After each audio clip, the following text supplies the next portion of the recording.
These are conversations with architecture firm leaders focused on your biggest challenges. Deltek reported that among the top biggest financial management challenges, number 3 was succession planning and ownership transition. 42% of firms ultimately determined that that was one of their top categories of challenge. And it also turns out that that's the top human resource challenge. And I've got firsthand knowledge of succession planning that I want to share with you. I was on the receiving end, and I was totally unprepared. When I interviewed in 2009, the firm owner kind of dangled ownership in front of me like bait.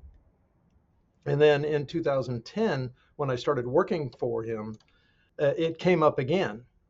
But then the next 4 years, nothing at all was said about ownership transition.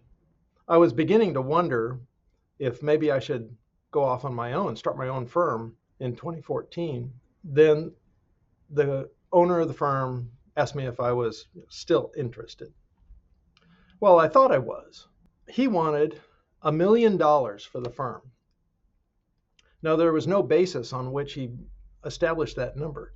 I did talk him into getting a business valuation done, and that study came back and determined that the firm was worth about $400,000. He was so angry. But we made the agreement, and the fact is, no one else was interested. No matter what you're selling, market demand determines the price. It turned out to be way too high. And I'll tell you about that at the end of this video. Succession planning and ownership transition isn't something you just decide to do. You have to have a long game about this, have a long-term strategy for approaching succession planning. Without a long-term strategy, there is no succession. No strategy, no succession.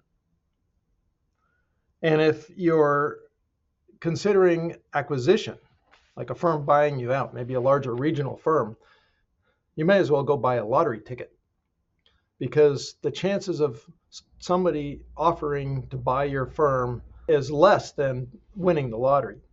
Acquisition also requires a long-term plan. Now, what can you do to help your succession planning and ownership transition or acquisition? There's really 2 things that you should focus on. The first one is regarding succession planning. Prepare your future owners. Identify and provide a path to that ownership. But you have to prepare the owners. Actually train them on how to be the owner of a firm. What it takes to run that firm. It requires training. Most architects have no idea, like me, going into that.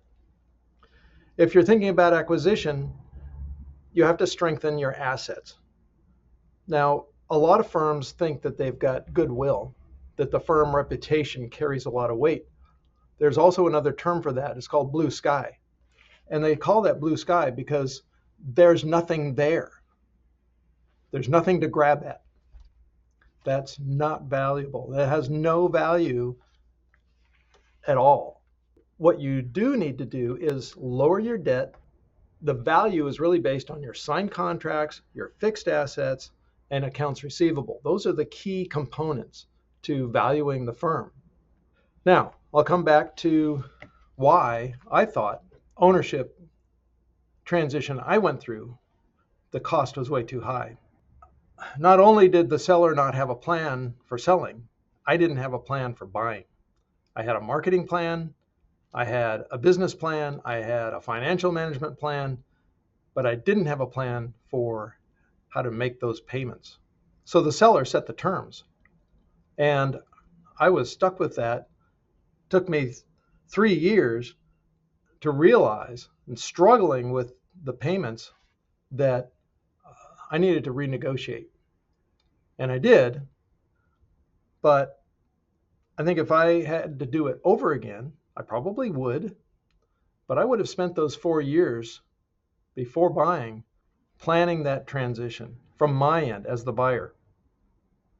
Hindsight is 2020.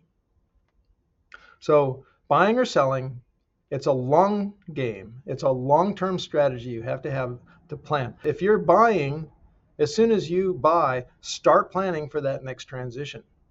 Even if it's 10 or 20 years, start with a plan and start nurturing the people who will come in after you. And buyers, be prepared for the stress, but have a plan for how to deal with it.